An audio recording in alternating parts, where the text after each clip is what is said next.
यो देउता छ नि कुकुरो मुर्गो भाले हो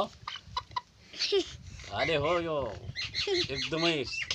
निलोको ढुटो खुवाएर पालेको मैले प्लान्टको ढुटो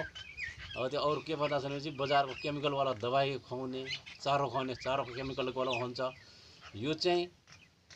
यहाँ आफ्नै अर्ग्यानिक एकदम गाउँघरमा पालेको र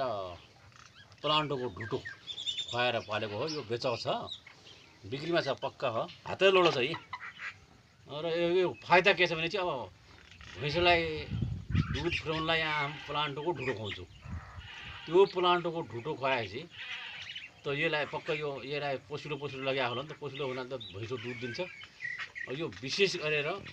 सुत्केरी स्वानले खान लागेको हो कसरी भने चाहिँ अब भैँसाको दुध खुवाउनलाई प्लान्टको ढुटो खुवाइन्छ त्यो प्लान्टको ढुटो यसले खायो यसलाई कति भिटामिन लाग्यो प्लस अब यो चाहिँ सुत्केरी स्वानले खाए चाहिँ दुधदेखि चोइ हो यो फरक पर्दैन नि त किन्ने बेची कोही जो हो भने त अब सुत्केरीले खुवाउनु मात्र केही छैन जसले खायो भने हुन्छ अब पसिलै हो यो प्लान्टको ढुटो खाएर भतभजाउनु बनाएको छु अब नन गएछ भने त ज्यादा केही मोल पर्दैन ल किन्नलाई आइगयो रेडी छ ल